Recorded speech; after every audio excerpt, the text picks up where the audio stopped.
Hi, Trails Collective world. Sorry for that slight delay there. Ian here coming at you with the Trails Collective Live episode, or the weekly rundown for April 26, 2022. I'm excited for another round of digging into some of the Northeastern Trail world, as some of the, in addition to one of the, I guess, premier ultra events that also went down with the Canyons 100K this past weekend. So we are going to get into it here in just a second. Thank you in advance to all of you who will be with us tonight. Thank you to all of you who will tune in after the fact. If you are tuning in with us tonight and you want to weigh in with any comments or questions, this is streaming live in my own personal Facebook page, as well as the Trails Collective Facebook and YouTube channels. If you want to post a question or comment, plug them into the Trails Collective station, or those channels rather, and we'll see if we can get them through to our guests. So thank you for weighing in. Thanks to all who are supporting the Trails Collective, what we're trying to do here, and basically bring you voices and share some stories, focusing on the Northeast trail running world, providing some exposure to events that maybe don't get the exposure that they deserve, and trying to bring us all together as a collective community and share really what we got in common here. Thank you to our Patreon supporters. If you are not currently, for sure, feel free to join us in what we're trying to do, and join us as a Patreon supporter. Every little bit helps, and it goes toward supporting other athletes and events. So we are going to, or I'm going to kick in tonight, and I am going to bring a friend, Elizabeth. Hello. Hi. It is good to see you, and hope you are doing well. Thanks, you too. Thank you. Thank you. And so last we chatted by phone, and some things changed, and it looks like you are cranking away at creating, or working with Confluence at creating some new trail events in the Binghamton area of New York. Yeah, we're trying. Yeah, we've got a bunch of different trail and road events. Just trying to bring some fun events back to our area, I guess. Yeah, right on. And then so I am going to let Elizabeth, well, so for anybody else tuning in out there, if you are an event director or have a event that you really love that maybe doesn't get as much exposure, feel free to reach out. Maybe we can bring you in and just give you a few minutes to just introduce your event or an event you care about. So this will be a new one. So giving Elizabeth just a little bit of platform, a few minutes here to share with one that they have coming up. So dig into it. Tell us what the event's all about and what you got going. Yeah, well, we really appreciate you giving us this opportunity to talk a little bit about it. This is the first time that we're doing this event. It's called Loop the Lemur, and it's at the Ross Park Zoo here in Binghamton, New York. The Ross Park Zoo is the 5th oldest zoo in the nation, and it tends to be forgotten about, but it's a really cool place. A lot of really neat animals. And we're hoping to bring more of the running and endurance community to the zoo, while also just trying to raise funds for the zoo to help with their endangered species initiatives that they've got going on. One of those animals is the lemur, and it's one of the first animals that you encounter when you walk into the zoo. So what happens when you take two endurance junkies and you put them inside of a zoo? You start figuring out, how do you loop this 0.8 mile road and then turn it into a running event. And so that's what we did. We talked to the zoo. They were really kind enough to let us come in and put this event together. And with their help, on May 15th, we're going to be doing a 2 and a 6 hour event, as well as a lemur to leopard family run. So these timed events, you just cover the loop as many times as you're able to during your time frame. There's also a team division option. So if you there's a timed, I feel like timed events are they can be really intimidating, and I think there's a big misconception around them. But if you aren't into doing it for the full 2 hours or the full 6 hours, get a group of friends together, get your team together, and come and join us. And you can compete for the most cumulative laps that you complete as well. Cool. And is there an actual lemur that you're looping? That's Yeah, there's two of them. Two of them? Yes. Mm-hmm. Yep. Menabee and Rizzo are their names. And so we've, of course, have given them personalities that they probably wouldn't approve of.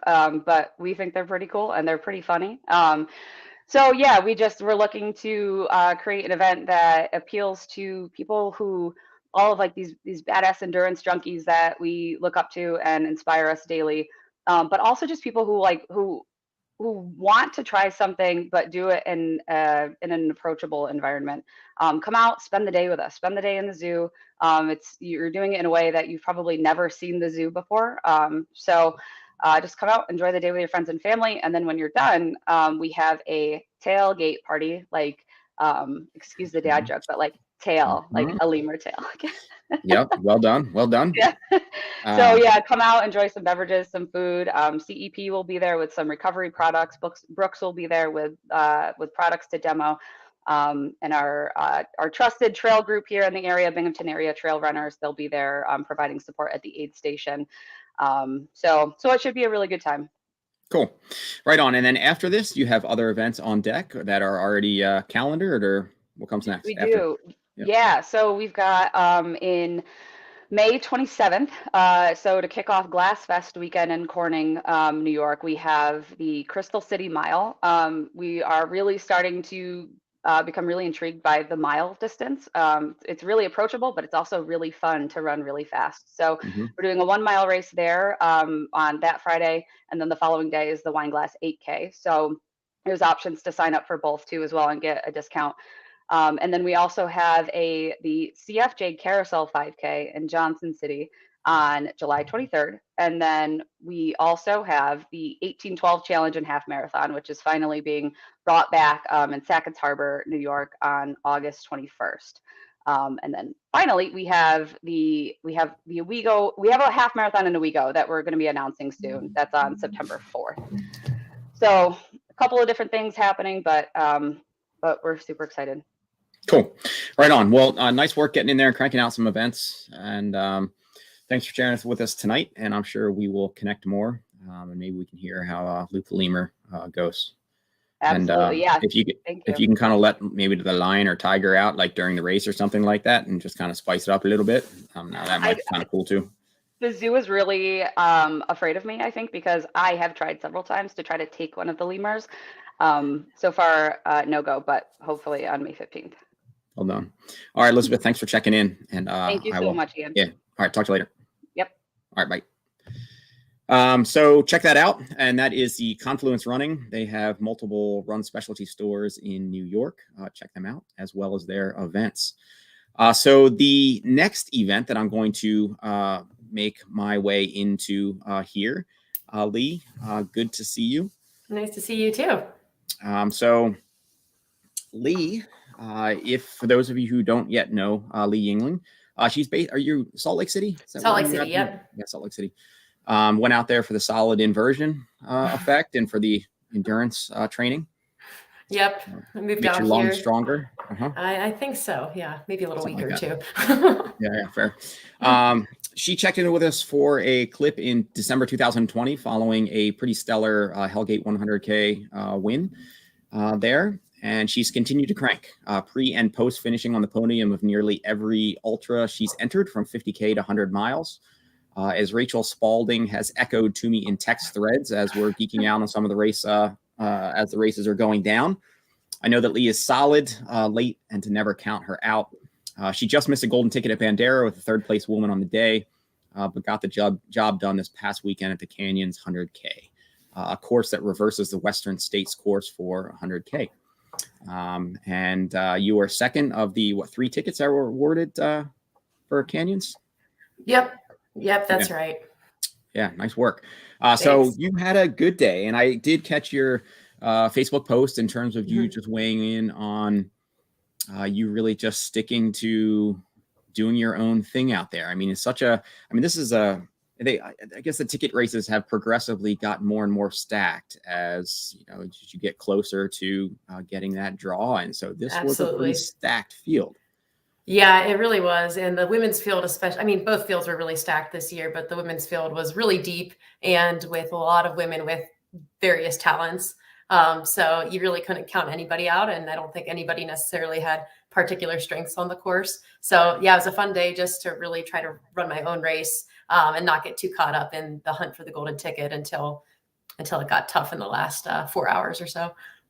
So how was it? So I think I'd maybe mentioned this on one of the route sessions earlier somewhere in the TC Live episodes, but I like to think back in starting into the competitive running, and I don't know, maybe like junior high or high school or whatever. And when I show up these invitationals, I'd be decent and knew I'd be toward the front, but I'd always still get intimidated by, because I was kind of a scrawny kid. My pretty short and just developed later or whatever. But I'd always get intimidated by these high school boys who would show up with just kind of like the beard and like chest and like back hair. And I would be like, and they would just make me nervous. So, I can only imagine you looking at the roster of an event like Canyons this late and just knowing what goes into that. I mean, so what are you thinking? How much are you really getting into the nuts and bolts of who these people are and assessing their strengths? I mean, do you really dig into that before the race?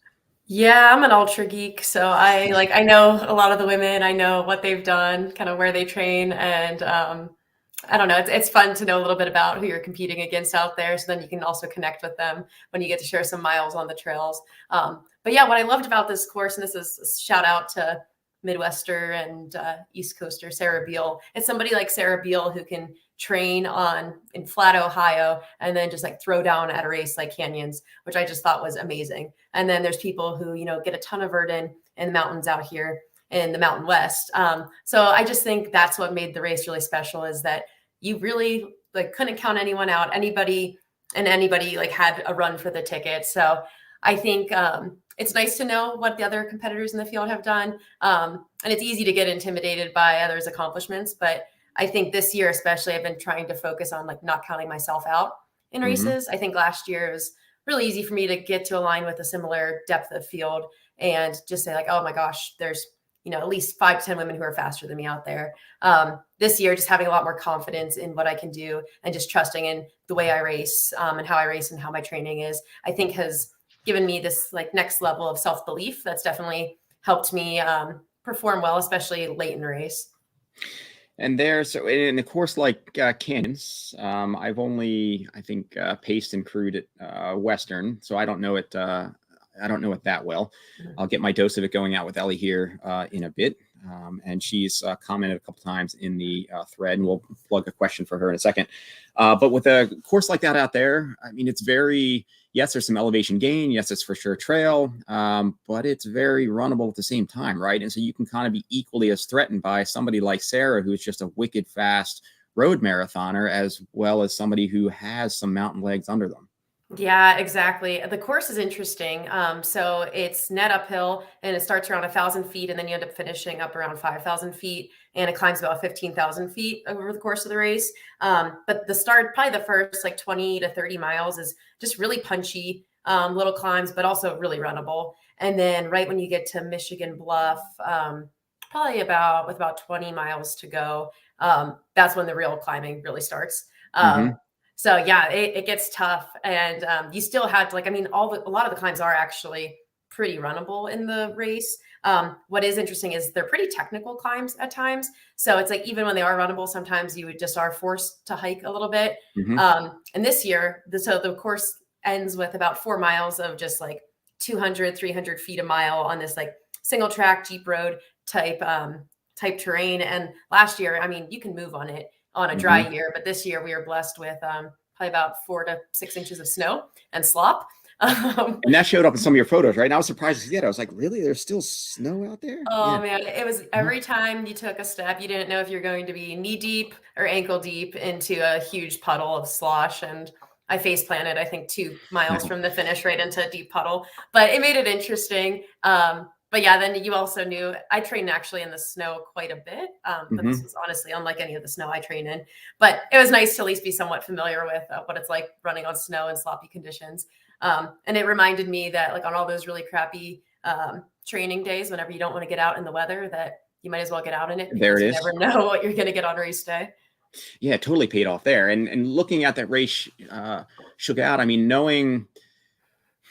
knowing how deep that field was, and with the top 5 separated, leader was off the front, next 4, and then you were leading or in that chase pack of 6 through 15, really deep.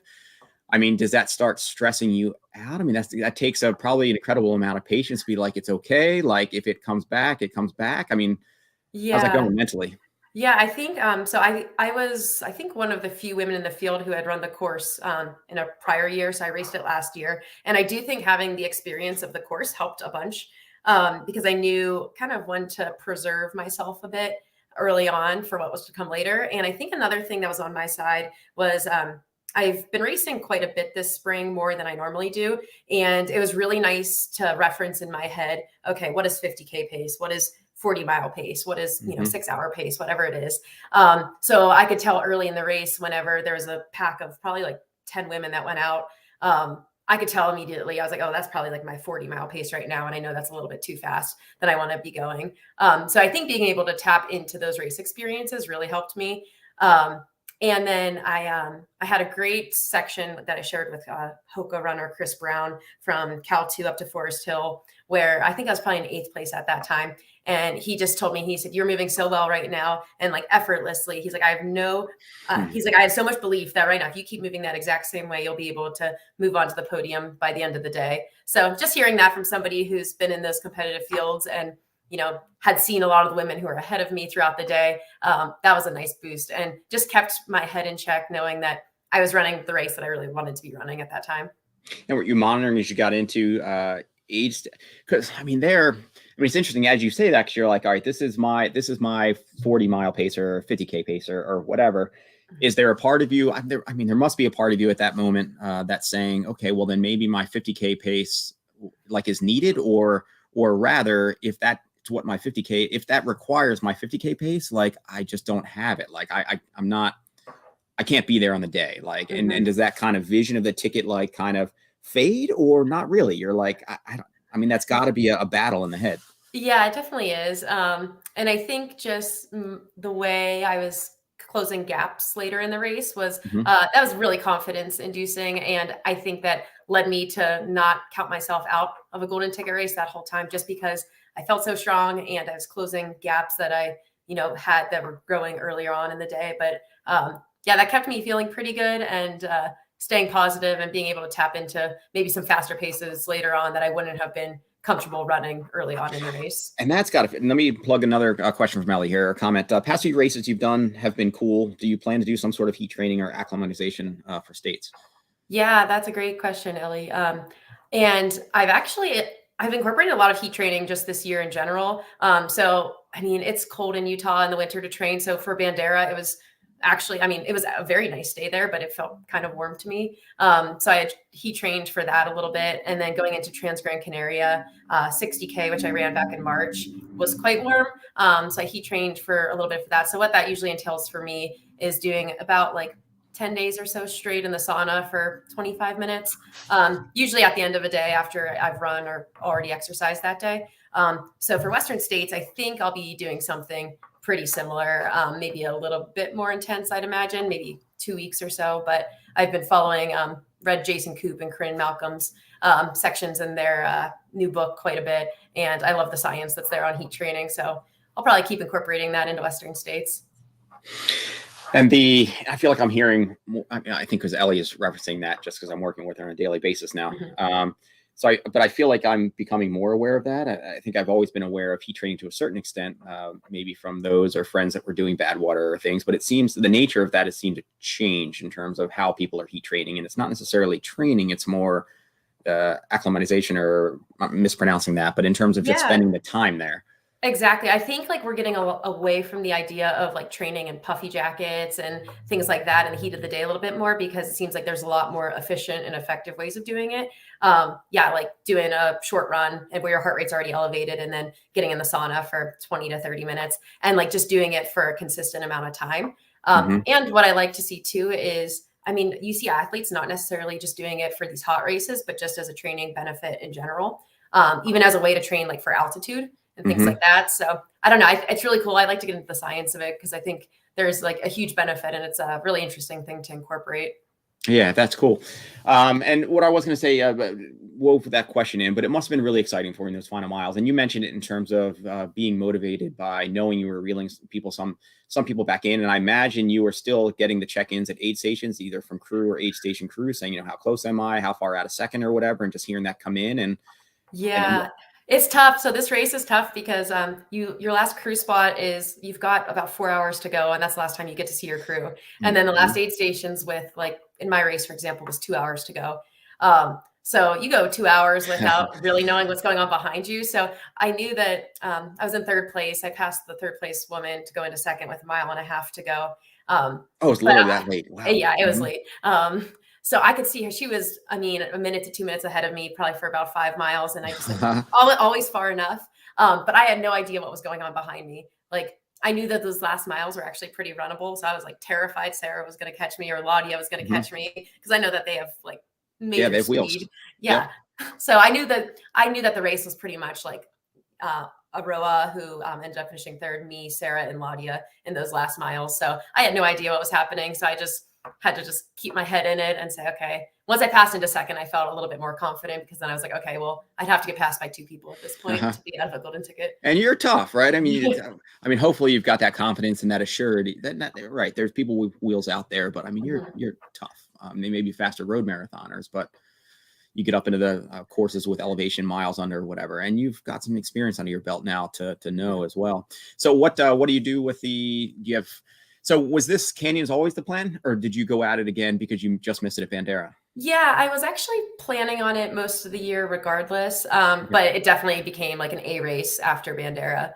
So it was really cool to focus on that. And it was cool to switch up my training a little bit differently than I normally do. And it was especially nice since I had done it last year, going into it with some experience. And the race this year being under UTMB, I know there's mixed feelings about it, but it was actually a really, really well done event. Just definitely had a lot more grandeur than it has in the past. So it's pretty cool, and a lot of volunteers out there. And it was just really, really well done. Awesome. And now you have the Western State Training Camp. Is that what you have before Western at this point? Yes, I just signed up last night. Oh, right on. Yeah, I just saw it in your profile when I was ahead of this. Yeah.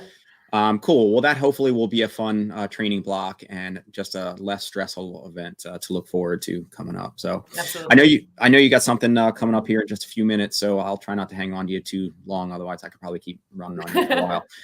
But thank you so much. Awesome performance this past weekend. I'm really looking forward to seeing how your next couple months shake out and seeing you out in California in a couple months. Yeah. Thanks so much for having me on. Totally. Yeah. Congrats, Lee. Oh, and where can people, you got something else coming up? You doing any other debriefs? You got an interview coming up tonight or anything? Yeah, actually I'll be on Finn Melanson's Single Track podcast coming up this week. We're recording tomorrow, and probably will be out later this week. So I'm looking forward to that. All right, cool. Thanks, Lee. Yep. Thanks, Ian. All right. See ya. Bye. So a stellar performance, and grateful to have been able to connect with Lee there. She is a truly incredible individual, and looking forward to hopefully Western goes really well. All right, so let's see. Moving into the next segment, we have 2 individuals on, which I'm also excited to catch up with. We are focusing on heading south at this point, and I am going to bring into the stream Leslie O'Dell and McLane Grow. Good to see both of you. So to say, wait, is Tom Hooper on here? Because I'm a little close. I'm not sure if maybe Leslie and I, have we met over the years? Have we? I don't think so. Okay. But for all those, give you a little backstory here of just a minute. A friend, Tom Hooper, sent a message to the 3 of us the other day saying he was going to go on. It was going to be the new game of tonight's episode, where every time Leslie giggles, somebody was going to have to drink. And I was like, he's already drinking like 5 dude, maybe she's gonna maybe she giggles a lot. All right. I do. I was called the giggler a long time ago. That's awesome. You're giggling right off the bat. He was totally there. It is. All right. So let me intro 2 individuals. Leslie is an ultra mom and EMT based in Albany, New Hampshire. She's finished near on the podium of most of the 35 or so trail races she's run since 2009, and continues to crank away, particularly at shorter, tough mountain races. Yeah. This was her first Promiseland and Horton experience. And then also on with us, McLane Grow. McLane has also checked in with us on prior Trails Collective weekly rundown episodes. He may be best known for his stellar win at the 2021 Jarman's Invitational Marathon, which you all should probably check out if you haven't checked it out yet. He is coming at us in Roanoke. Is that where you're at? Yeah, Roanoke, Virginia, southwest corner. And no stranger to Horton Suffer and Love Fests. He's just hammered out his third Promiseland. Yeah, number 3 Promiseland with a 6th place showing. So, McLane, this being your 3rd time through, cue us into a little bit about Promiseland. Kind of set the stage for the event and overview of the course. So it's not a 50K, it's a 50K plus. Even some more pluses probably are needed to kind of 2 more. confirm the distance. But yeah, it's 34 miles with 72 or 7,400 feet of vert. It's a really fun, beautiful course. Springtime in Virginia is pretty nice. I think Horton kind of says you get to experience winter and spring and sometimes summer in this race because you start lower in elevation. The leaves are all popping with their spring colors, but as you go higher up into the Blue Ridge Mountains, spring is still not sprung just yet, so you're kind of more in a like late winter, early spring phase. And then of course on Saturday it was pretty warm out there for Virginia April, so we definitely got some summertime temperatures. But it's a heck of a race. It's beautiful. It's a grind of a 50K. 2 really, really big climbs and then lots of steep downhills. My quads are still screaming from the downhills. But yeah, it's one of those races where when you live in Virginia, I'm only an hour away from the start line, so it's a hard one to pass up every year. And if you're on the East Coast, I would definitely recommend coming and checking it out because David Horton, if you're familiar with him, he picks out some great race courses and really, really pushes you with whatever your expectations are, and kind of, yeah, it's just a really great time. Awesome community of people. And that was one that was on my, and one of you is not currently getting eaten by an alien, right? In terms of the audio in the background. Somebody, I just want to make sure there's not, all right, I'm hearing some good alien sounds. Oh, that I think that's the TV that Ryan. Oh yeah, right on. As long as you're both safe, and then I don't need to, any alarms.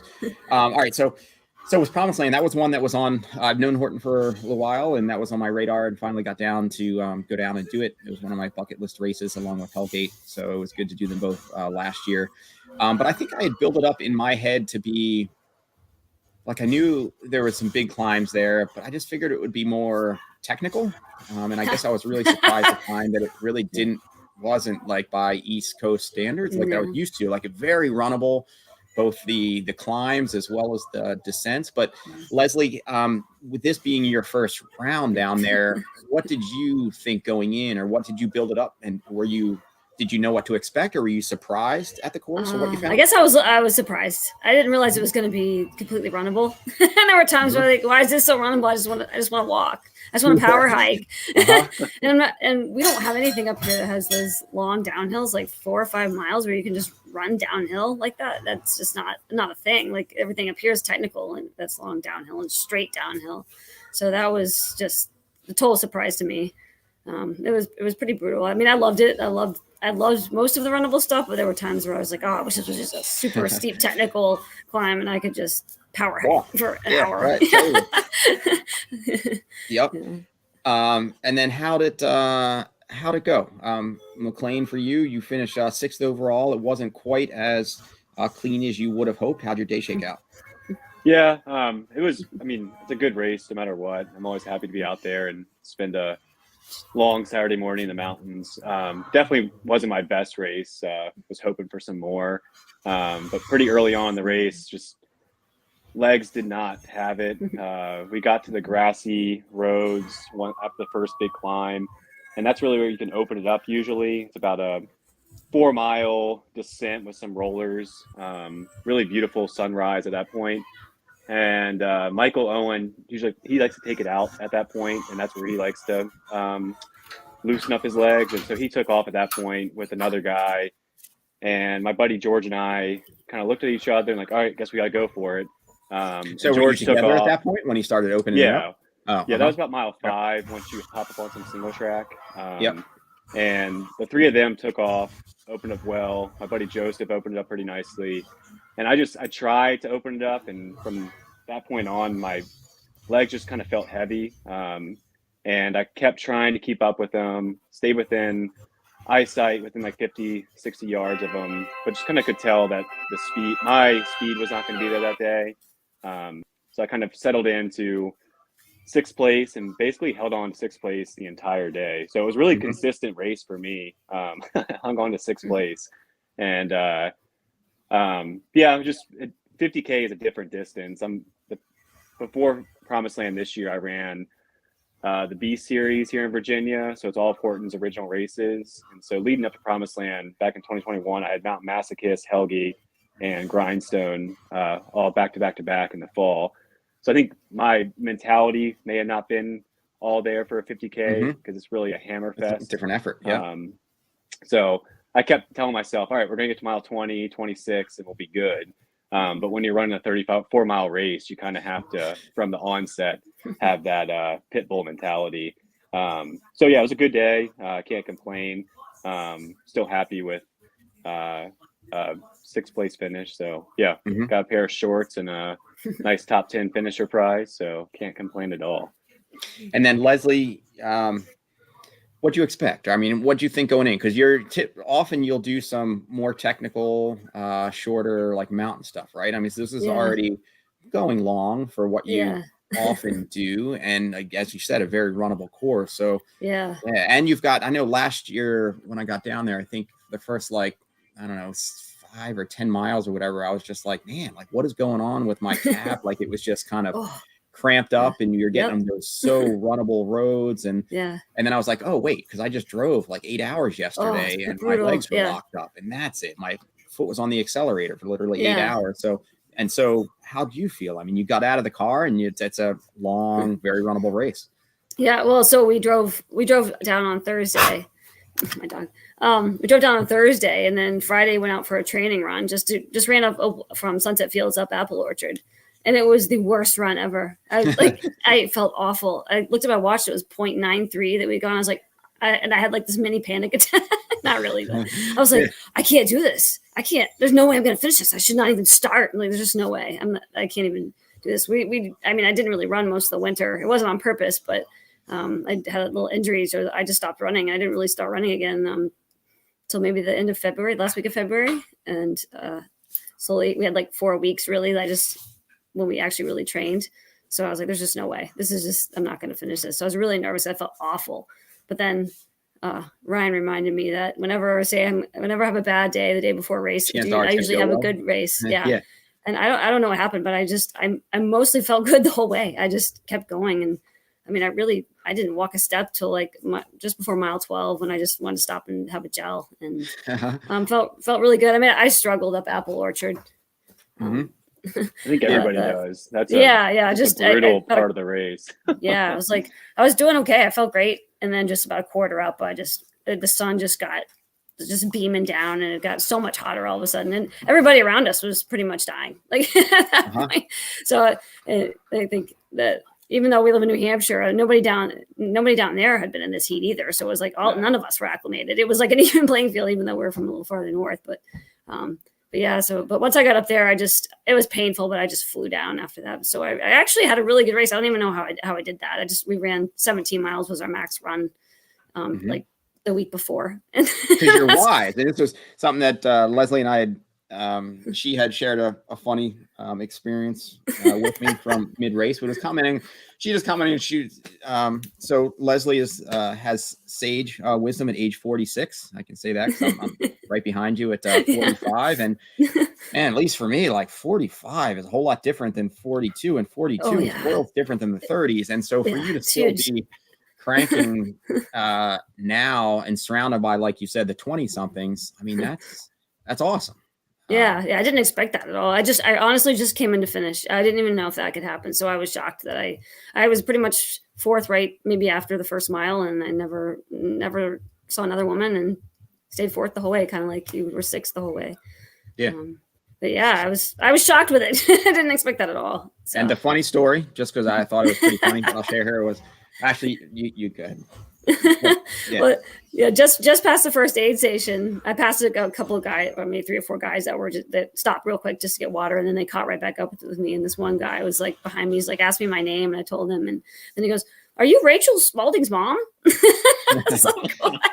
I'm like, are you being a douchebag, or are you just? I really think I'm her mom. I wasn't sure. I was like, I guess I could be. I'm like 20 years older, but I was like, I don't know.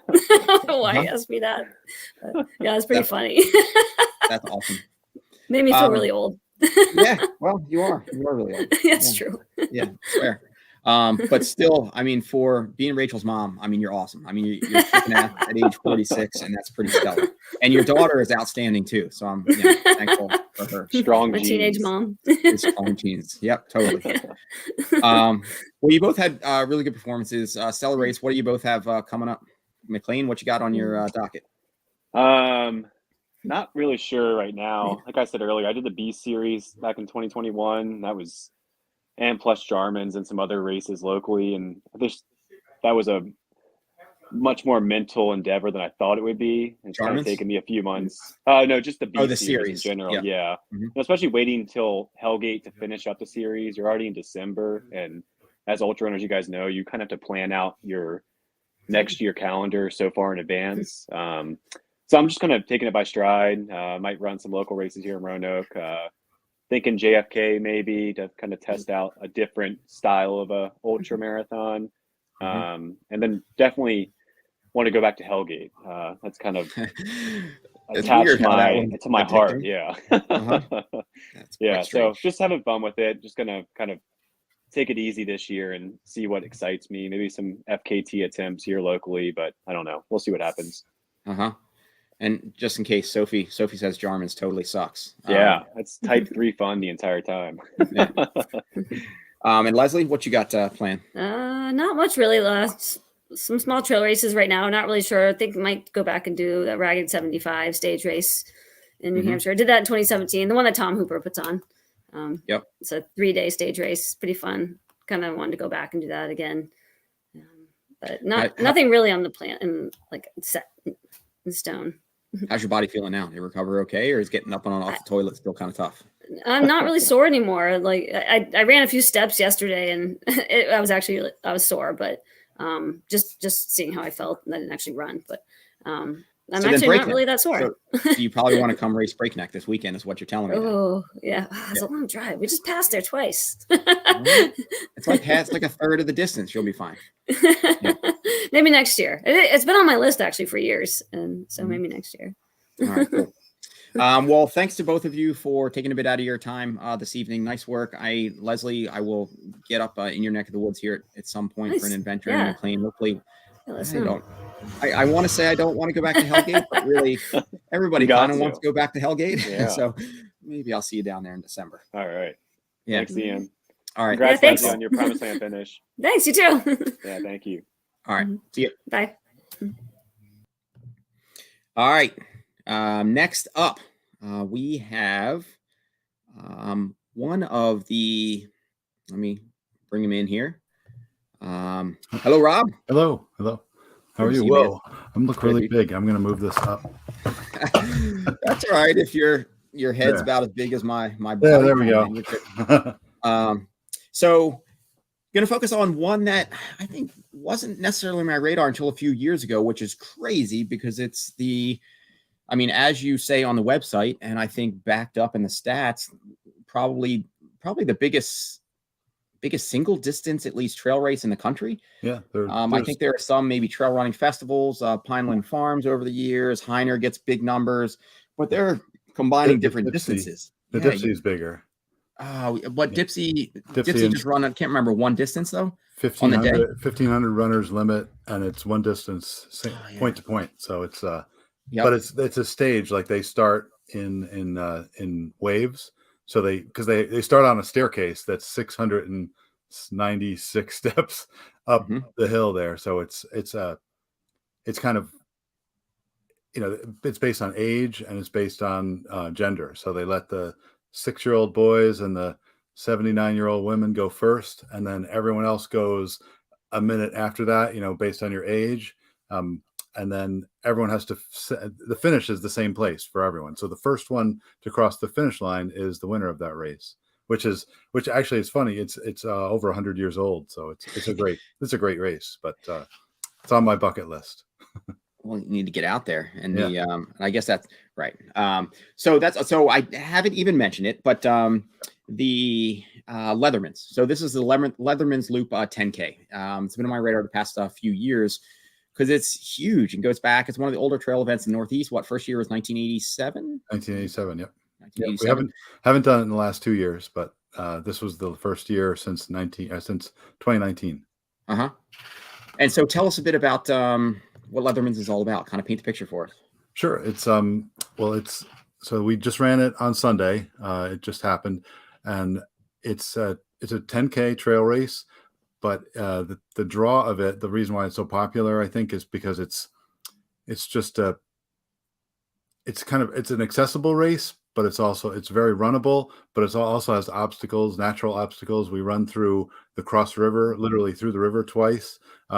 There's an old sand quarry, actually 2 old sand quarries that we run up. It's basically a 45-degree, hand over fist climb. And we go through a section we call the Mud Flats. That's about a kilometer of that.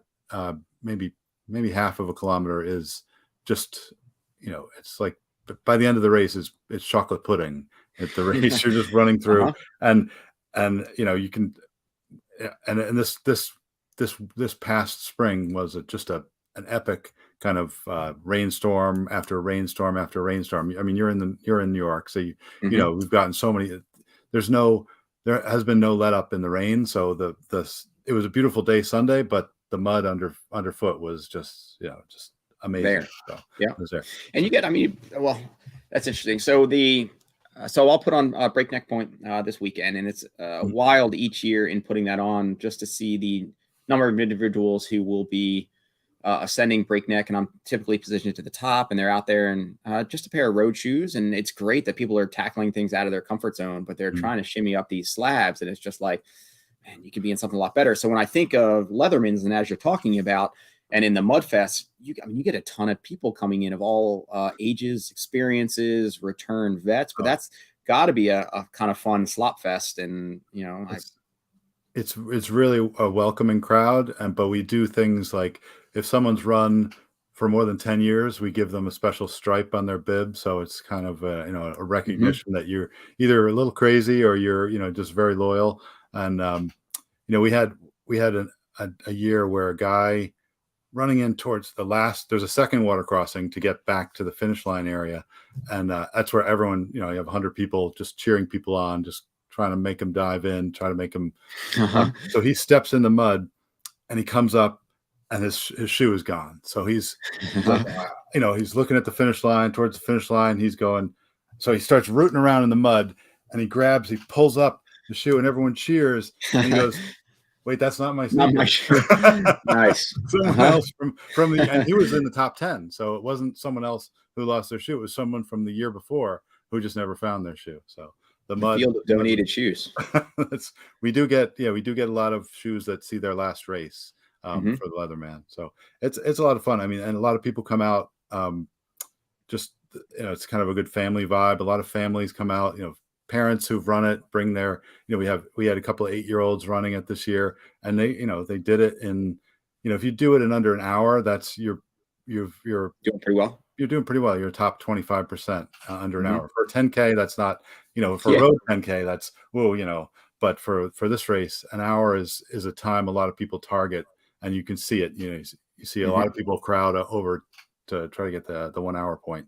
But yeah, there's a couple of the 8-year-olds finished in like an hour and 8 minutes, or, an hour and 10 minutes. And, hats off to them.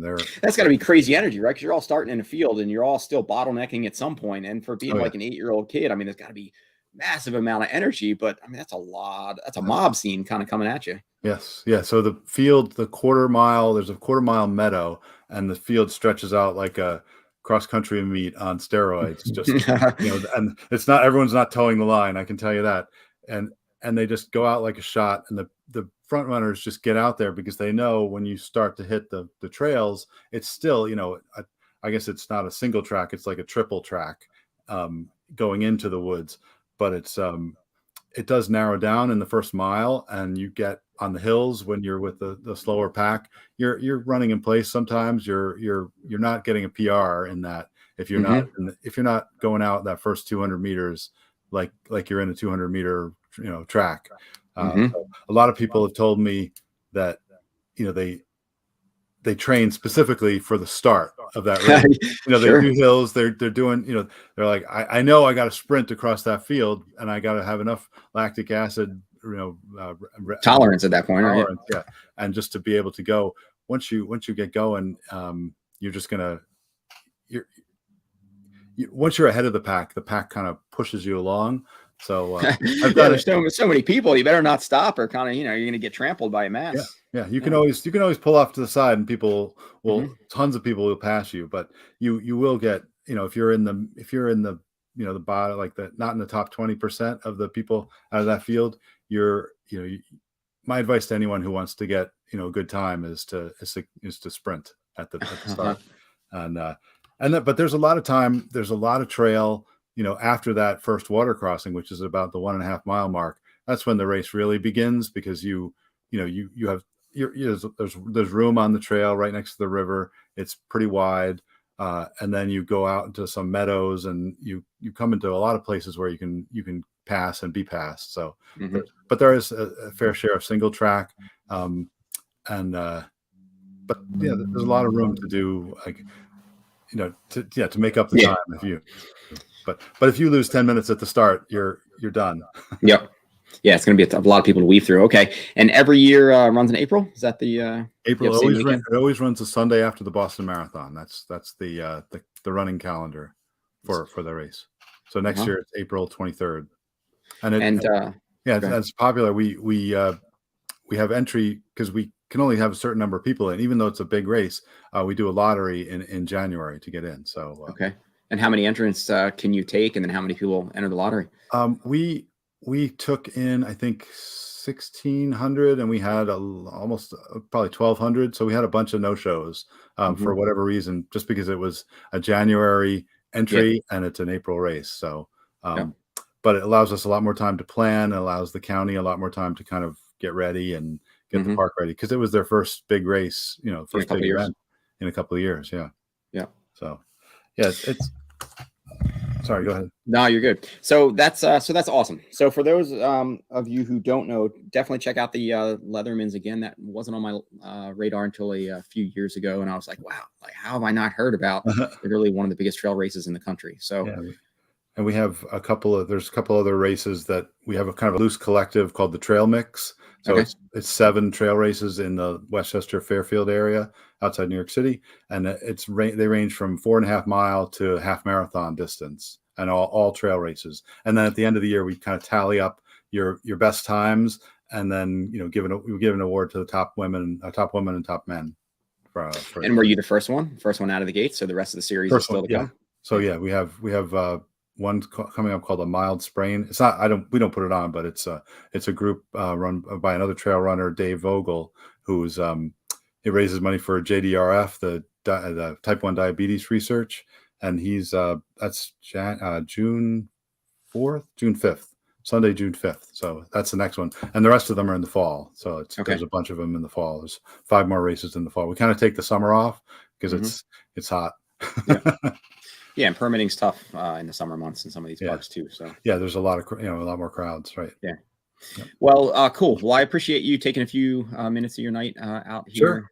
And man, like I said, I'd get out there, but I feel like I'm only getting older to do a 200-meter sprint at the front of a race. And oh man, that just sounds. It's a good time if you're not looking for a good, a PR. Actually, it'll be your PR if you do it. So right. there's always room for improvement. I think the experience is kind of like, it's more of a running festival, like a moving. Someone called it a trail Woodstock, just because everyone gets all muddy and you can end up, and everyone ends up equally dirty in the end. Nice. All right. Well, I look forward to taking on the trail Woodstock one of these years. And thanks again for queuing us in here tonight. Sure. Thanks, Ian. All right, Rob. I'll talk to you later. Take care. All right. Bye. All right. So check that out. That's Leatherman's Loop 10K. Sounds like a pretty cool one. All right, rolling through. Next up, we are going to hone in on Hyner View Trail Challenge. Jill, Jared, good to see you both. So Hyner View Trail Challenge, I imagine most people know about, at least here in the Northeast, a classic trail race put on by the PA Trail Dogs. Also one of the larger trail races probably in the country in terms of numbers. Do you guys know what it was like? It's still around 1,000 people or something like that this weekend? Somewhere in there? I think the 25 had like a little over 700, and it looked like, when I looked at the finish, it looked like the 50K had about close to 300. Yeah. So early and also just classic in terms of good elevation gain loss. And you guys can cue us in here in a minute on some of the course changes, even though it was your first time through, at least for the 50K distance. But also some questionably runnable stuff, but also a lot of really runnable terrain with a good steep up to start that's still runnable, really beautiful descents into the finish, and a really just a cool course, good vibe, good gathering afterward. But let me cue you for all those who maybe don't know Jill and Jared. Jill is coming at us from Red Lion, PA. She jumped onto my radar and has checked in with us on a few occasions with Trails Collective last year, following solid runs at Hyner, Slate Run, Sproul, and the Hyner Half.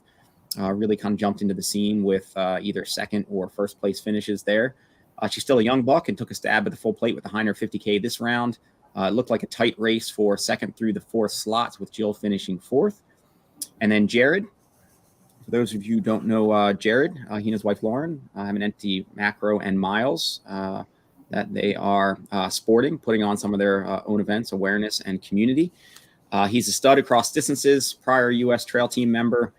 This is your first Hyner, right, of either distance? Yeah. First time, yeah.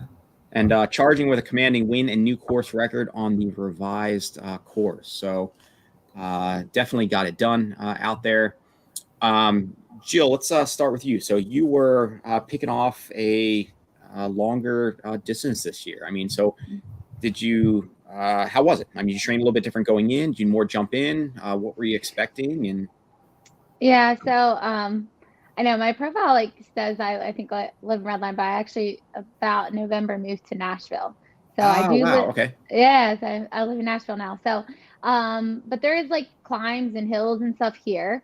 But I also do CrossFit and stuff. So it's one of those things where I kind of quote unquote being a natural runner, and I don't really follow a plan. And I just think, oh, I've been athletic, I can just go out and do stuff. And I'll say the 50K kind of bit me in the ass here. Like, I started out really well. Like I was first female for the first 12, 13 miles, and I was feeling good. And so then we got to like a straightaway, and I was like, all right, I'm going to kind of, I was looking back. I was like, oh, there's really no one behind me.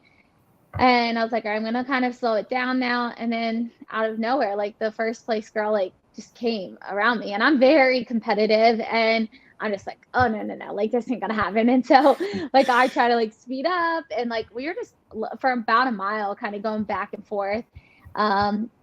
I was like, I just kind of like, my body was like, I can't do this. Like we're not even halfway through this yet.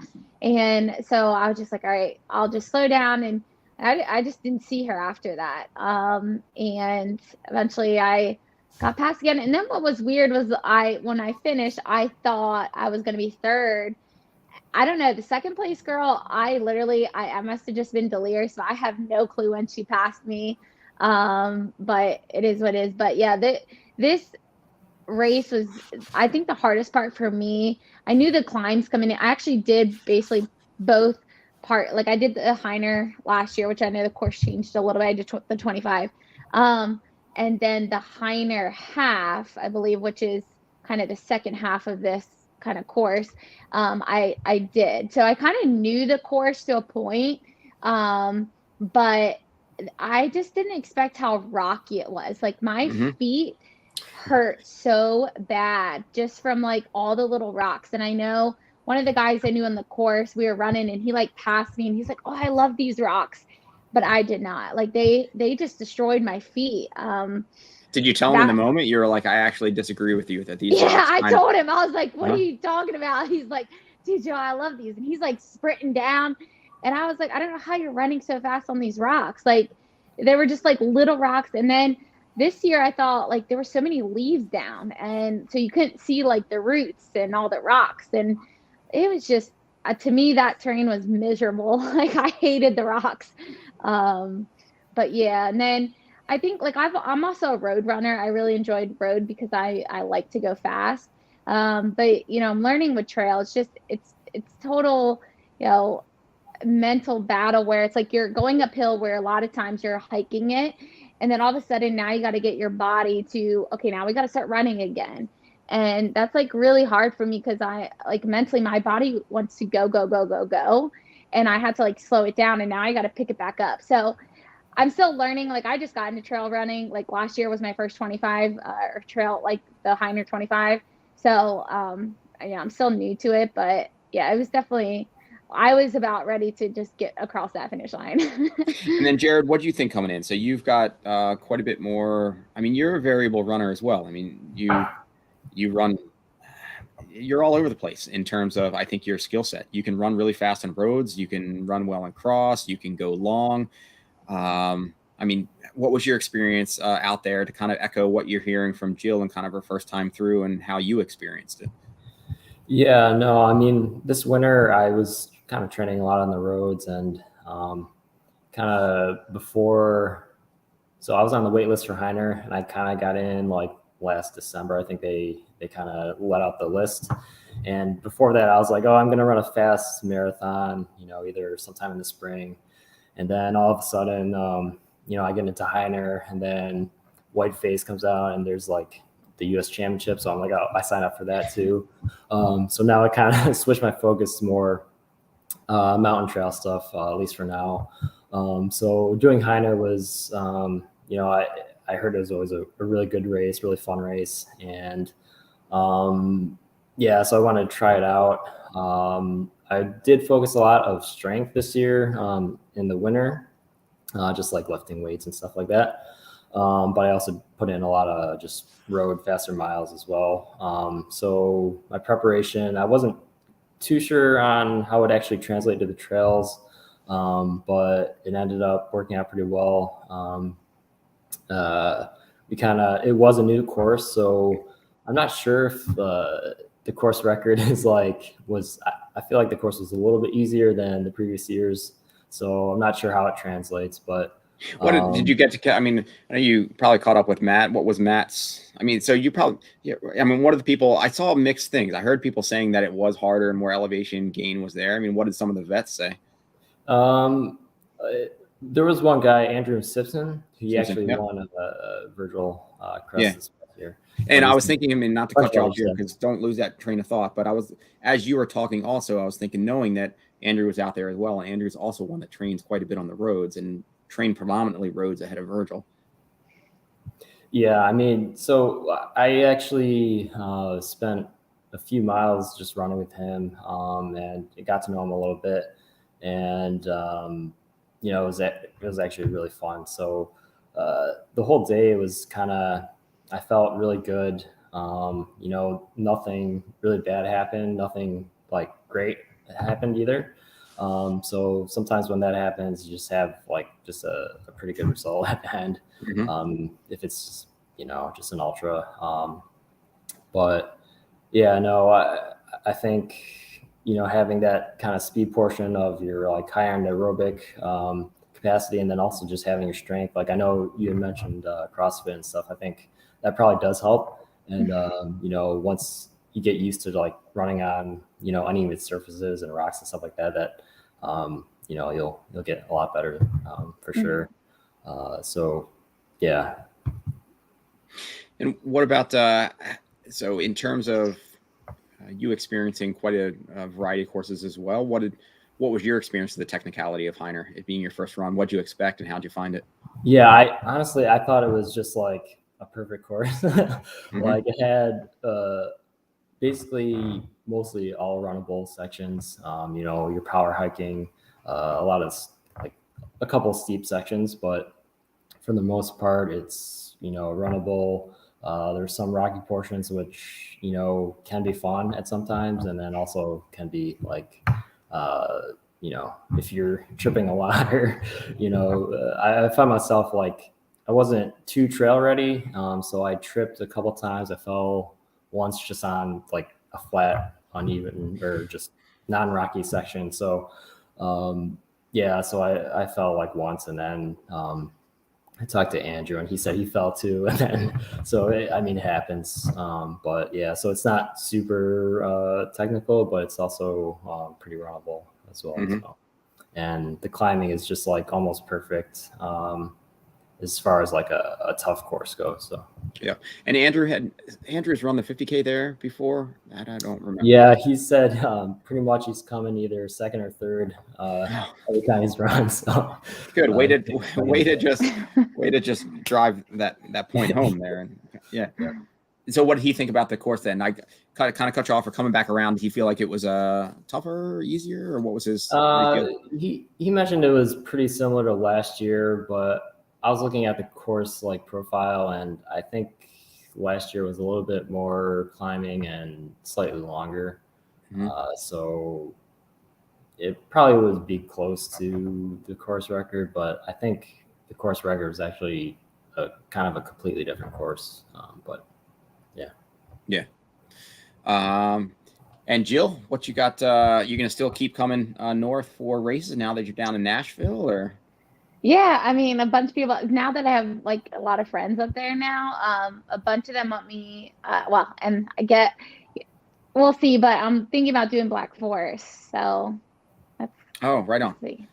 I know, right? Yeah, I mean, that's the next logical step, I suppose. You've done a 50K now, and I know. It sounded like that went beautifully, particularly in the mid miles, where you don't even know where somebody took a portal and we're a little. So you might as well just jump to 100K that starts at midnight. I mean, that's right. Yeah. I know. So I was like asking two of the girls, part of the York Ridge Runners, and they said they're thinking about doing it. I was like, okay, good, because I don't want to run in the dark by myself. You should probably just confront that demon. I know.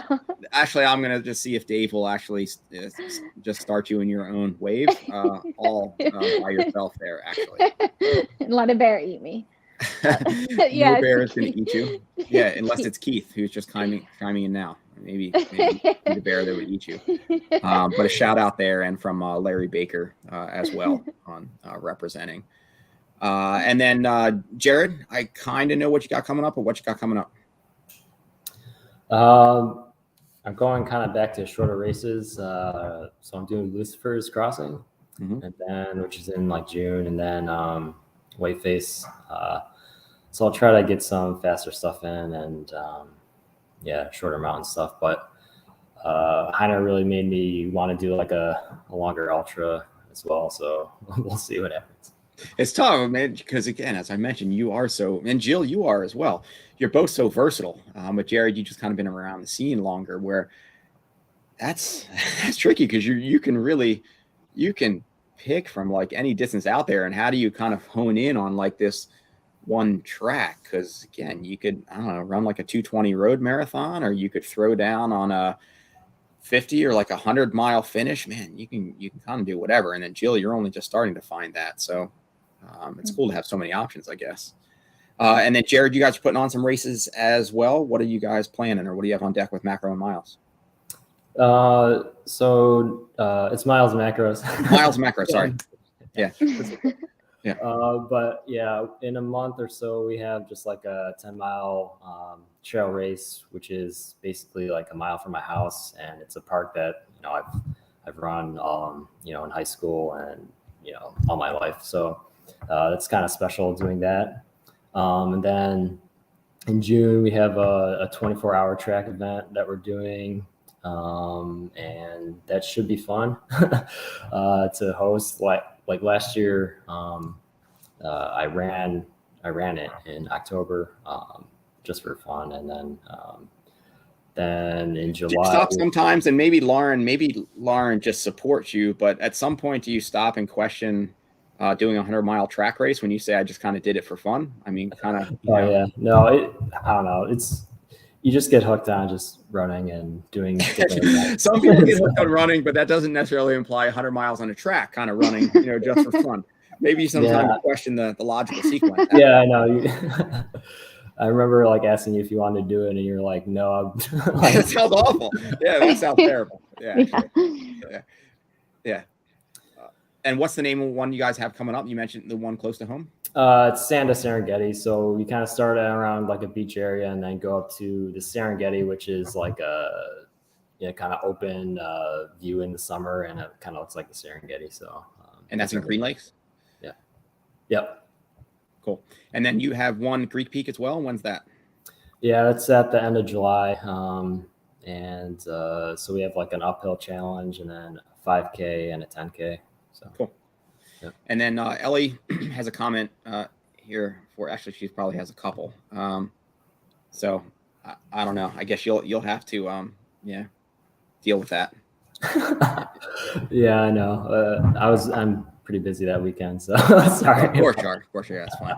I mean, I would love to do it. And he says, yeah. And so this, for those who are maybe just listening, Ellie was asking what the hell's with basically Jared not wanting to pace her at Western States and who would choose a wedding over me.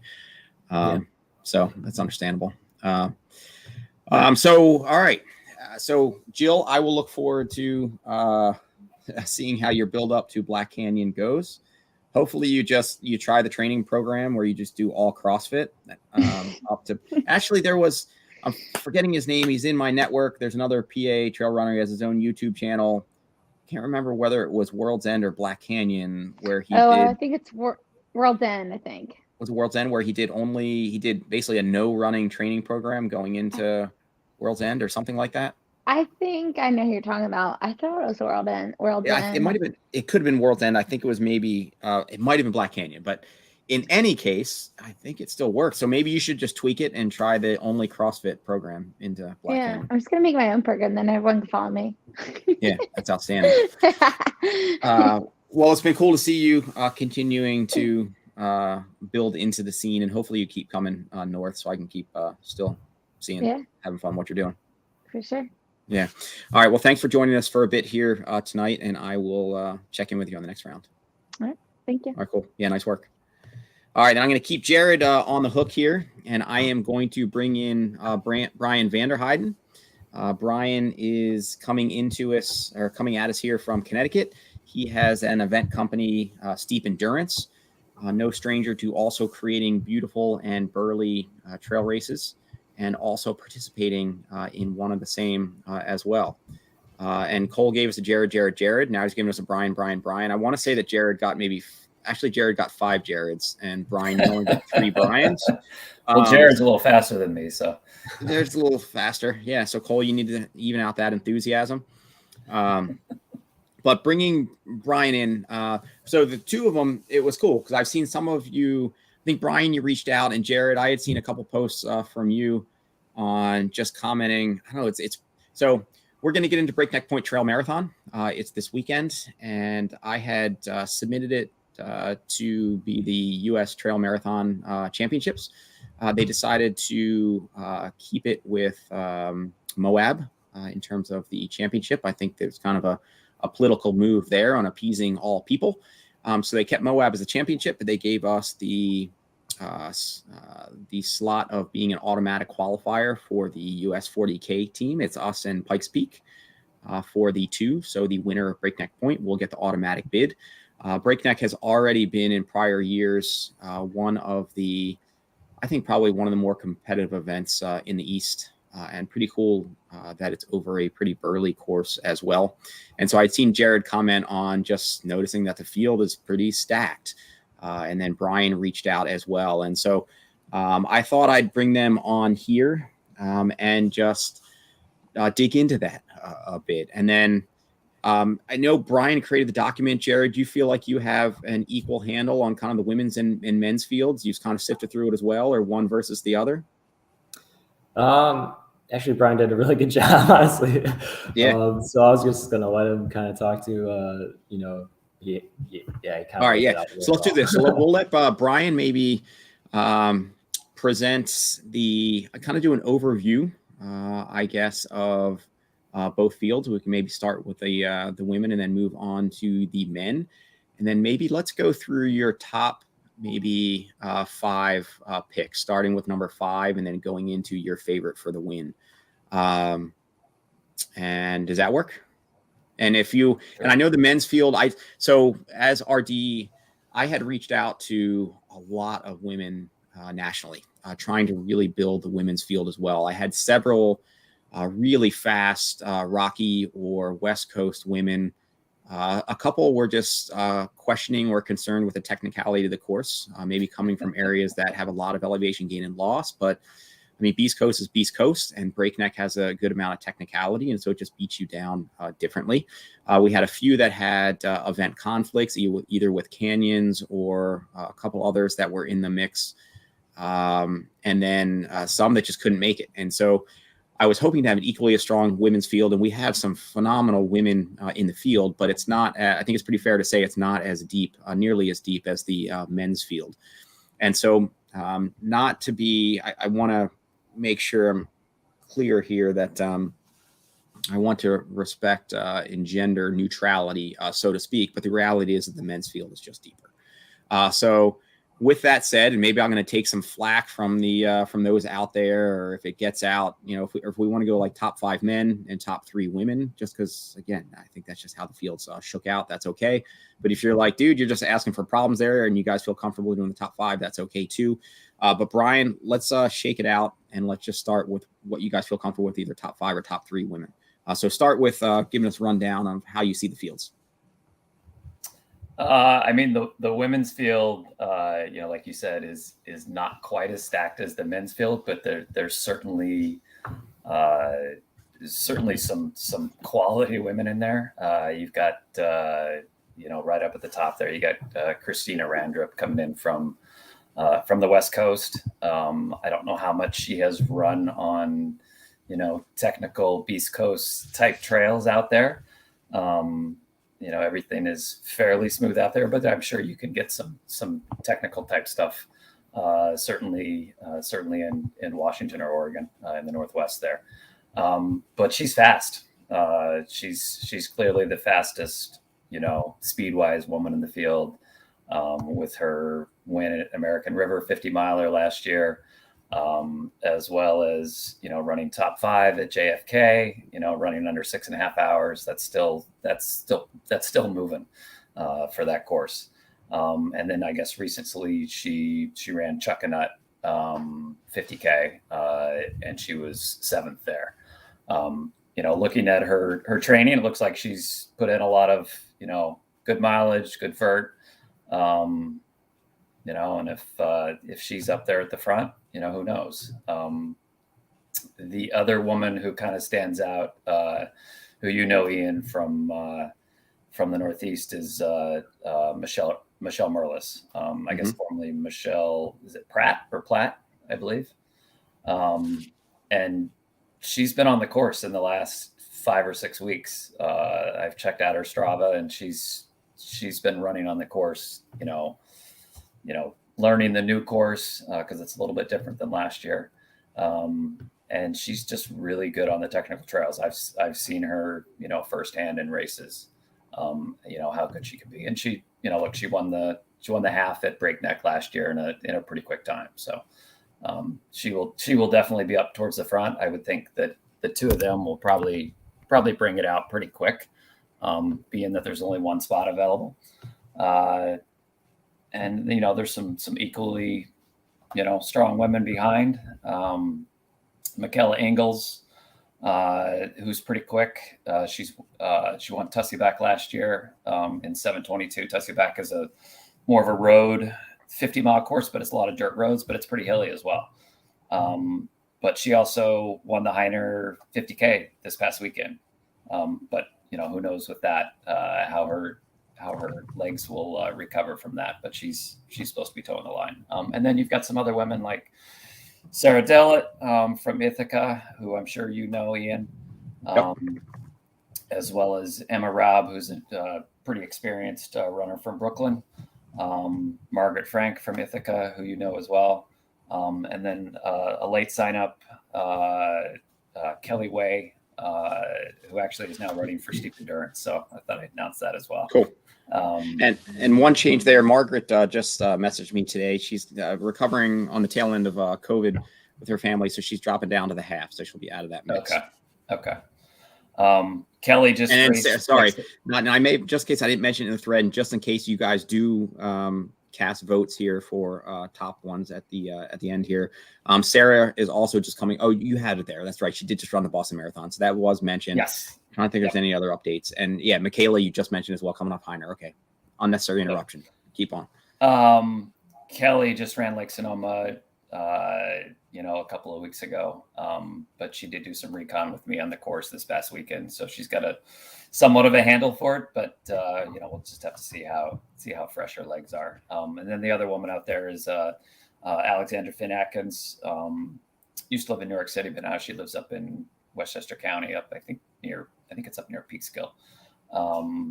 And kind of the result that stands out for her, she was podium at Twisted Branch in upstate New York, the 100K last summer, and ran really well there. So it's a tough call. I think I'd love to hear Jared's take on what he thinks the top 5 women are going to be. So Jared, back to you. Yeah, I mean, honestly, I think you pretty much mentioned everyone that I was thinking of as well. I did look at Michelle's Strava, and she did have some like really solid runs. So with that kind of experience, and I would say she probably might be the favorite, even though someone like Christina Randrup has probably maybe a little bit more speed. I think this course could really, if you're going after a qualifier, it's probably going to be going out pretty hard, and you gotta it's going to be a tough course. So I think. Yeah, I mean, it's as Ian knows, it's basically a 3-mile climb up to South Beacon Mountain at the start this year. The climb up there is a little bit longer, a little bit longer than last year's course. Yeah, I guess that's the question too. They're certainly going to take it out hard. Yeah, how is this course compared to other years? Is it? It looked like from the map there was like a little bit longer than 42K, so like 27 miles. I think it's harder than last year, don't you think, Ian?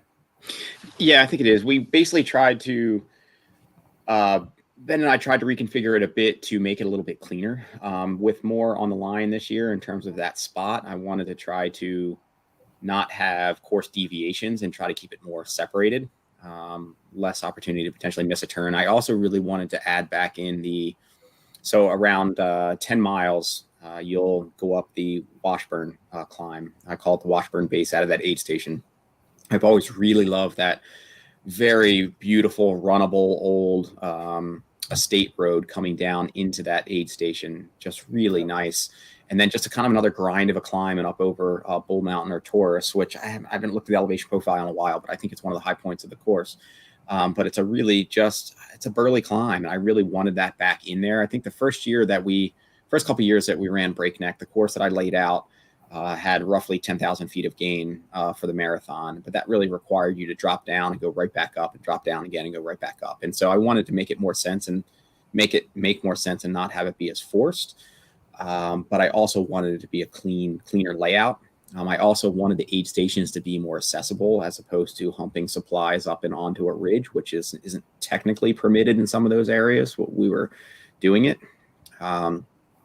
And so for all those reasons, the redesign, but the gain is also, I think, ends up being a little bit more. And to your point, it's slightly reconfigured. Where there's a couple, I think, earlier climbs where there weren't prior. So a little bit shifted, probably more front heavy this year versus prior, as opposed to getting out on the Fishkill Ridge and kind of a grind where some people really faded in those later miles, a little bit different. But to answer your question, yes, it's probably slightly harder this year.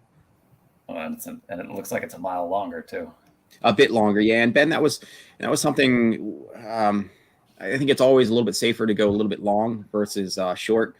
Some prior years, my navigation equipment and mapping software just lost some of the miles up. And then I don't know why, whether it was the radio antennas where it loses signal and the mapping doesn't quite treat it right either, where I thought I had it pretty close. It ended up being like 1.5 miles long. And I was like, I literally did not know that. And so people like Cole, so I think like Cole, as an example, if he's still on with us, he got hammered that year. It got really hot. He ran out of water with like 2 miles to go. And as for those of you who've seen Cole, when he looks hot and hammered, he looks hot and hammered and just kind of cooked. And so he definitely, I think that was the experience.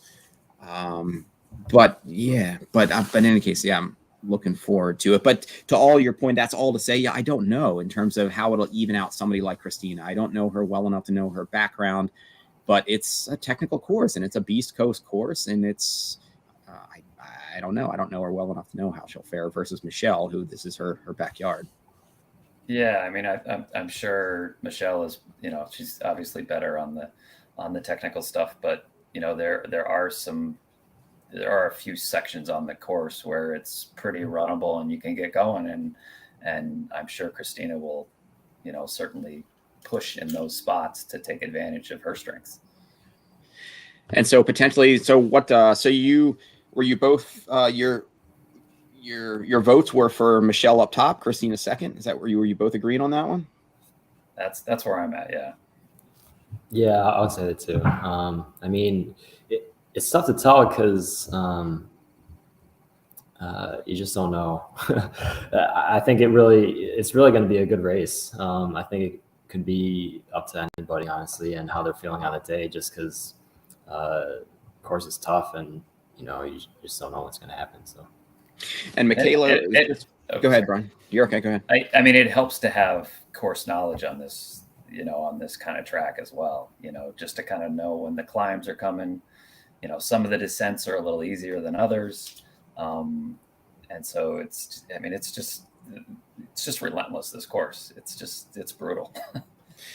And Michaela, I was just messaging her here right ahead of the episode. And here, I don't know who ends up doubling back, whether because that's a burly double between Hyner and Breakneck. Yeah. And it's one thing if you're doing it to just do it, but like if you're really laying it out there and running hard, I mean, they're two tough courses. And so somebody like Michaela, and I didn't know whether she'd be one that you don't know whether they're going to sign up and actually show or whether they'll be cooked or what kind of condition they'll be in. But her just messaging in, that she'll be there. And so I don't know, like, had she not had the Hyner legs under there, I think all bets were off in terms of maybe her being in that mix as well. And I think she just showed with her race at Hyner that she's got the capability to be, but we'll see how much Hyner neutralizes that fire, I guess, when you really need to call it later in the race. So rounding out the podium or that 3, 4, 5, want to stab at it? What do you think, Jared? Honestly, I guess I would probably put Michaela as 3. He kind of convinced me, just because Hyner might be good for her in that she starts out a little bit more conservatively, and maybe could finish stronger, because it depends on how she's recovering, honestly. But that could definitely play to her advantage a little bit. And then. I don't know. 4 and 5 are going to be, it's tough to say. I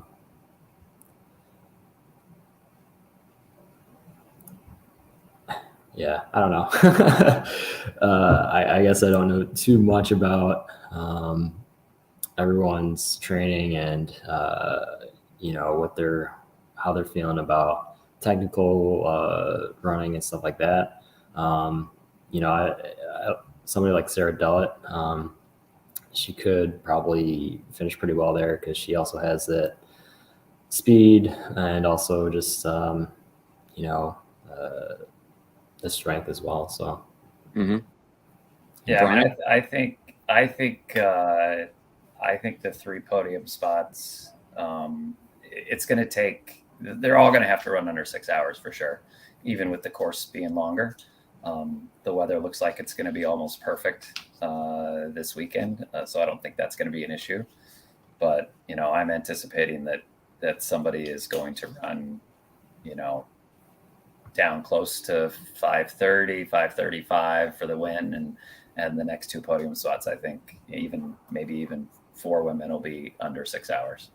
Because everybody's going to be going out, except maybe a couple of them, they're going to be going out fairly fast, knowing that there's only one spot, Yeah, and that's, to Jared's point, I guess that would be, Michaela does take it out more conservative, knowing she has that behind her rather than charging. That could for sure, but you don't know. As we were just talking to on the Canyons 100K and Lee's effort, you just don't know, because there's fast people out there. And if then it's outside of your control, right? If they don't break, then they're just gone, and you're not going to reel them back in. So you're kind of relying on them faltering a bit or fading, which is for sure possible at Breakneck, but that's kind of out of your hands at that point if you're not keeping them in contact. And I think you saw that even with you'll mention it maybe in the men's field with Andy. You've seen him take it out pretty conservative, whether he just wasn't hanging with that speed in the front end or intentionally, but it paid off at Breakneck, because it can get ugly out there in that back half if you're cooked at all, because you've still got some burly stuff. This year you've got there's, in my opinion, there's like 5 climbs, 5 significant climbs, and the first 3 are in the first basically 12 miles. Yeah, and they're right, not to shake a stick at in terms of the climbing. No. All right. Okay. Do you want to move on to the men's field? Yeah. Do you have any thoughts, Jared, right away on the men's field before I get into this? Yeah, I kind of have a local favorite, Lee Berube. I think he's probably the guy to beat.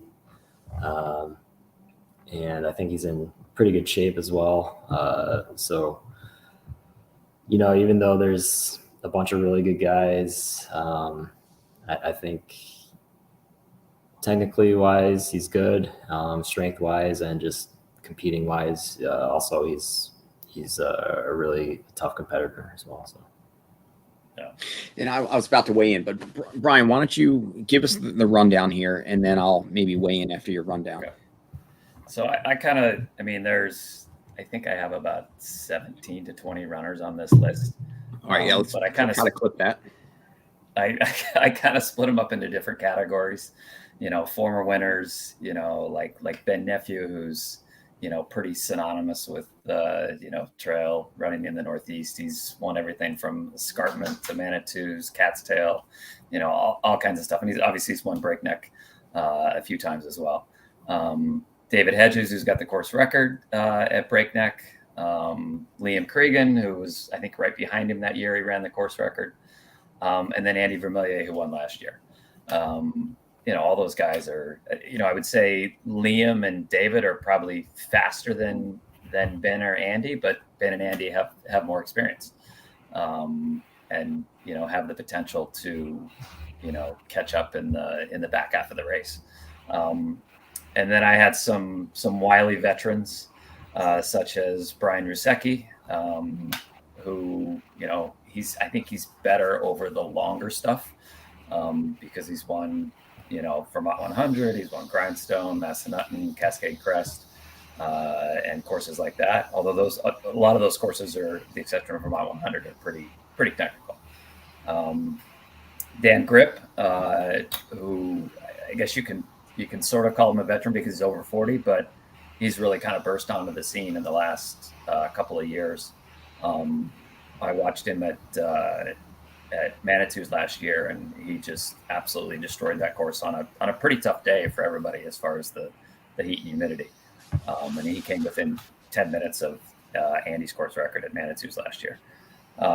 Jason Kolb, he's a former winner at Eastern States. Sam Kirk, who is pretty fast. He's won just over 6 hours at JFK last year, and he's raced against a few of the guys on this list. Jay Lemos, who runs for Ian's team. He's from Beacon, so he knows the course really well. So he usually tends to go out, I guess, somewhat conservatively, but obviously he knows the course, so he knows when to push and when not to push on that course. And then you have what do I call the young guns? So you've got Eric Lupuma coming in from Vermont, he's won the Vermont 100. He's also he was also third, I think, last year at JFK. He ran 5:39 at JFK, so that's pretty fast. And he's been training. Checked out his Strava, and he's doing plenty of vert up there in Vermont, and he'll definitely be ready. Stephen Lang, who has, he's won Cat's Tail. He's got podium finishes at Breakneck, Escarpment. He's run under 3 hours at Escarpment. Hyner 25K. Actually twice at Breakneck. I think did he run the half last year at Breakneck, Andy? Yeah, I think yes. Yeah, you're talking about Steve. He was second in the half. I'm talking about Steve. Yeah, he was. I think he was second in the half behind me last year. And then I don't know a whole lot about Mason Copy. I'm sure you do, because I guess he's on your Trails Collective team now. Just moved from California, apparently. Mm-hmm. But he's certainly got some speed. But who knows how ready he's going to be for the technicality at Breakneck. Then you got another guy coming in from Canada, Elliot Cardine, who's got some pretty good results. He's run just over 8 hours at Black Canyon 100K, although that's not a super technical course. Ben Robinson, I know, has been getting out there with good training. He's been averaging, I checked out his Strava, he's been averaging close to 80 miles per week and 15K vert for the last month or so. And then another guy, Corey Keene from North Carolina. And then, as Jared was talking about Lee, you take a look at his ultra sign up, he hasn't lost a race. He's 7 for 7. He's got a pretty good stout course record at Escarpment Trail. He ran 2:42 at Escarpment, which is 8-minute pace on that course, which is just absolutely crazy. And then he's won the Vertical K a couple times at Whiteface. He's won Loon Mountain. He won the USATF Trail Half Marathon Championship. I think it was in Pennsylvania at Montage Mountain in 2019. Guy just doesn't lose. But you got the guy from the West Coast who everybody knows, coming back. I think, Ian, do you want to speak a little bit more about Max? With Max? Yeah, and all right, so yeah, him being the last in your lineup here in this rundown. Yeah, so yeah, I guess I can weigh in some of these. In terms of updates, I don't know about Steve Lang. I think he's also just coming off of COVID and maybe the flu, so I'm not sure if he's out there. He won't. I think. Well, we'll see. But I think I was going to mention when you were mentioning Brian Rozecki, it's just even if he's not necessarily a podium contender, I think in this field at the moment, I love having Brian in the race. He brings so much experience. Absolutely. He's always wonderful, and it's cool just how much of a competitor he is. Like once the race starts, he just grinds and he just goes. Yeah. And I just love having him out there and seeing him out there. And as I'm just scrolling through here, I'm really excited. Like, I don't know what, Jared, are you going to join us in terms of just making the trip to check it out or not? I mean, it's got to be exciting. Yeah, unfortunately I can't make it down. I definitely want to be there, but I'm going to be, hopefully, I don't know. Are you going to have updates? And I know they probably come through around like mile 18 where you can kind of. I mean, that's a good point. I guess so I wasn't planning on it, but with this field, we totally should. Like maybe I need to assign a couple volunteers who we have the hands for to do some, like, I don't know, Twitter updates or Instagram or something to get the word out. So I don't know what that would look like if you guys have suggestions, because social media is not necessarily my thing, and I don't use Twitter or Instagram or whatever. So do you have Instagram for Trails Collective? Trails Collective does. Yeah, Ellie maintains it, and maybe if she's able to make it down on Saturday, maybe I'll put her on it. She was really on the fence. You do the Instagram stories thing, Okay. Yeah. So maybe I can. Maybe you can connect with her and we'll try to get that worked out or figure it out. She's gonna be out there. So maybe there in one spot and then maybe somebody else at a different aid station. or if any of the aid stations have them. And in any case, we'll try to figure that out because that would be cool to see. And it's, yeah, man, I'm really excited. Like this is a deep and big field. And so you had let in with my weighing in on Max. Max, I don't know, like Max is literally, Jared, I commented on your versatility as a runner. Max is probably one of the most versatile distance runners we've ever seen, from being an incredible track steeple runner to 100K, like world champion or whatever that was, to the amount of technical terrain that he can cover. Such a versatile runner. And yeah, I mean, he's getting up there in terms of being 42 now. And I know for me, 42 was kind of a turning year in terms of how my body felt. But so far, it doesn't look like he's slowing down very much. And so knowing how versatile he is, how strong he is, how technical he's also comfortable with, he's not just your typical used to just Western Trail, scared of the East Coast, Beast Coast running. Like he can handle the technical terrain. And so that makes him, I think, all the more effective. But I've also seen Lee flowing. Like I think in last year, the year before, whenever it was, being at the top of the Breakneck climb and seeing Lee just kind of fly through, as I have seen like Lipsy or Aaron or whoever, like he just looked really smooth. And so what I think maybe the only loss was maybe the half marathon champs at whatever ski mountain that was a year or two ago, right? Did Lee finish third or something to that effect? Or Jared, do you remember that? I'm not sure actually. I know he's placed maybe top 5 at Mount Washington, but I'm not sure about the trail championships.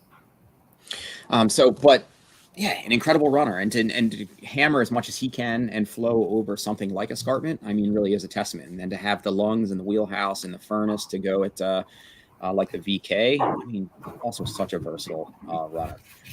So I think that they would for sure, I think, still be the two, at least in my eyes, the two to beat out there. But David puts in a lot of miles. He's been going to some pretty he's been getting a good amount of elevation gain and loss. We were chatting a couple weeks ago in the shop when he stopped through. His focus is on Europe this summer and going longer, I think the CCC, if I remember right.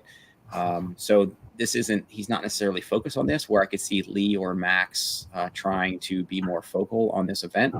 But I think David is still young enough that, I don't know, like I think if he could hang on, and if he could, it could still be all bets off because he's really capable. I mean, he's been putting in 100-mile weeks too. He's really fit. I just, but I don't know. Like I think he's young and relatively newer, and just I haven't seen him tested like I have the other two over the years. Just doesn't have the track record, and I haven't seen him compete there, so I just don't know. I know when he did set the course record out there, he looked like he was just floating as well and unchallenged, and so it's for sure I wouldn't count him out. I wouldn't even count him out, kind of leading or charging out there. I don't know. Liam's has been really fast out there, but I don't know as much as what he's been up to the past couple of years. So I don't know if he's coming in as fit as maybe he was. I think to be seen. And then like Ben and Dan and like some of the others, they've run, I think, incredible in locations. Dan more coming into his own here. Ben, as you've mentioned, incredible over the years. But I just don't know. I mean, I think rightfully so. He spent a lot of quality time with family like the past couple of years. He's done a lot of biking. He just did the Everest Challenge on the bike. And we're all just getting up in years in terms of age. So whether he can bring that fire, I don't know. Like I wouldn't think so. So that's kind of me kind of weighing in on some of the names there. Do you want to stab at trying to go? I know it's a little bit tougher to think in reverse, but you want to try to think in reverse and just cast your votes for number 5 through number 1? I mean, number 5 for me, I guess I kind of have to go with my guy, my steep endurance guy, Andy. I've got him at number 5. Just the fact that he knows the course well. He can climb very, very well. He skimos all winter long. Doesn't really burn out his legs too much in the winter. It's been running for the last couple of months pretty well though. And as you know, he descends super well too. I mean, he was in a race basically with Ben last year, who's one of the best descenders out there, and got him down on the last couple of miles in descent and held on for the win. So I've got him at 5. I've got David at 4. Eric LaPuma at 3, and then Max at 2 and Lee at 1.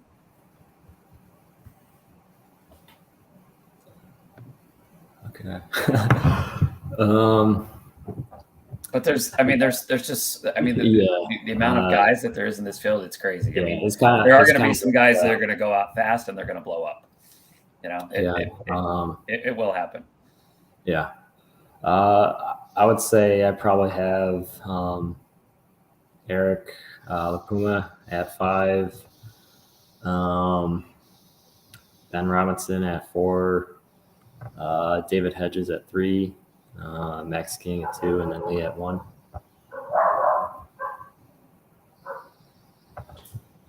And I'm even thinking, I didn't prep it in advance of my own. And I'm trying to type it up here so I can see my thoughts in front of me.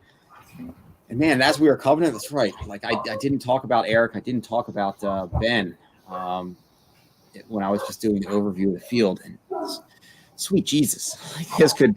And I guess I've known Max for so long. He was a little bit behind me at Cornell when I was at IC. We were out in Bend at the same time together. Man, I just know so much what he's capable of. But I also, I guess, want to put I want to cheer. I want to cheer for the Beast Coaster. Lee is such a genuine, such a nice guy, so versatile. All right, sorry, I'm talking out loud here as I'm typing in my order here as I think. Mason, I didn't comment, but he's young. He's untested, total wild card.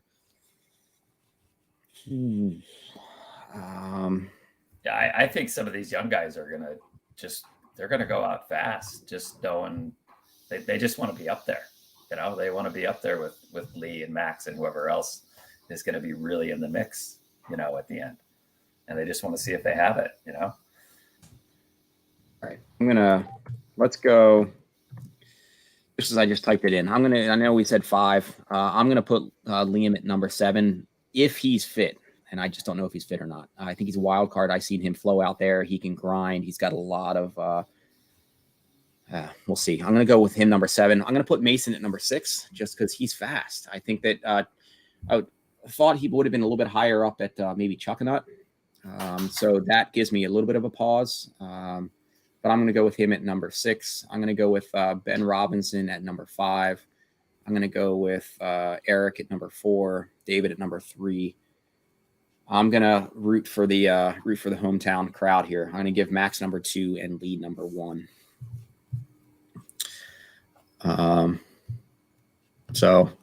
But with all that said, I just can't say how excited I am to see it actually all shake out. Yeah, that's exciting. All right. It's going to be fun. It is going to be fun.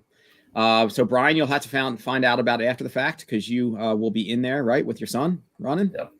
You're doing the half. Well, I'm going to run the half with him on Sunday, but I'm running the full. Yes, on you Saturday. will get to see it all shake down on Saturday. Yep. Yeah, cool. Yep. All right, we'll try to keep Jared in the for dark. about 200 meters. I'll see a little bit of it. So. Cool. Okay. Well, anything else you guys want to say about the Breakneck field or weigh in any further? I think we pretty much covered it there.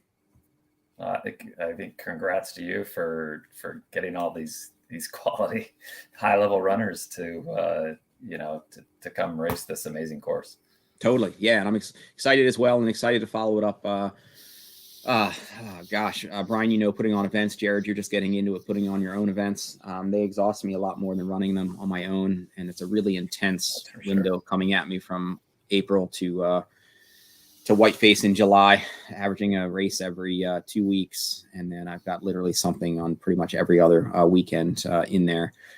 So that's a lot, but I am very much looking forward to it. And all that to say, I'm really excited about the other bookend. And Jared, to have you in the field with the Whiteface also is going to be another really just awesome field, which I'm going to be really stoked to see that shake out. And knowing I'm going to be excited to see, it'll be fun to go through this potentially again, knowing what you're capable of out there and knowing you're pretty focused on it at the moment. That's going to be exciting. And so compressed, Ian, right? Yeah.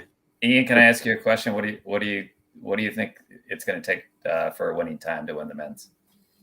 For Breakneck? Yeah. I don't know. Like, I don't, oh gosh. Because I'm so known for changing my courses like every year, it's not like I'm Horton where it's been the same course for like 30 years where you know exactly where you stand. Who knows? Like I change it literally like every year, which makes it a real pain in the ass to know kind of where you really sit against other people historically, but also what to project, like that extra like mile or so and an extra 500 feet. Like, I don't know what that equates to in terms of an extra 5 minutes, 10 minutes. And I've seen some of the real, like the Lees, the Matt Lipsies, the Aarons hammer out the half course, but we haven't historically seen them run the full course. And so I don't know what it can do. Like I've seen some of the Liams, I've seen some of the Davids out there. And to answer your question, yeah, maybe like, I don't know, 4:35 or something like that on that day. Right. But for Lee to go the full and to Max to get out there, I just don't know. Like maybe somebody can crack 4:30, but I would guess it would be somewhere in there. Yeah, I think it's going to be close. I mean, what Lee ran like 2:03 and a half last year, and you figure, another 10 or 15 minutes beyond that, plus it's a mile longer. So, and plus you're competing. Like some of those, typically on those half winners, it's rare that they're really going head to head. I mean, some of the back tail end of Breakneck, you have like Andy or Ben jockeying it, or sometimes Liam or Ben or Ian or Ben. It's typically Ben in that mix. Yep. And things can shake up in that back half, but it's usually not those speedsters that I've seen on the course like duking it out. Like David was solo when he ran that course record, but like Lee's off the front on his own, or Matt Lipsy's off the front on his own, or Aaron or whatever. So once you push those guys, like if they're really dueling and looking for the slot, and then and there's got to be some hesitation in this course. There's so much technicality, I can only, God, I hope that everything goes smoothly out there, because it can. And to Jared, I've tried to twist Jared's arm into joining us for Breakneck as well, but to Lauren's concern of not wanting you out there, like I get it. Like if you're really pushing hard out there, like there's some dangerous spots, and so that's also a little bit scary as well. But all that's to say, to some of these speedsters, to see how much they could push in the back half, we just haven't seen it, I think, yet. Right. So I don't know. Yeah. All right. Well, boys, fellas, thanks for chewing on it. And Brian, I will see you this weekend. And then Jared, I will see you, if not before, we'll see you in Who's First. Yeah. This weekend. All right. Thanks so much. All right. All right. So I will check you guys later. Those who tuned in, those who checked it out after the fact, thank you so much for tuning in to the Trails Collective live episode this week. And thank you for sharing it in your own networks. Thank you for liking the channels. Thank you for supporting the races that take their time to be on here. Thanks for looking out and finding a new race, maybe in your neck of the woods, that you just didn't even know existed. For those of you who have stories, feel free to reach out, plug it, events, updates, whatever. Let us know, and we'll see if we can weave you in. Really excited to be connecting with the trail community at large. And until next week, I will see you then. All right. See ya.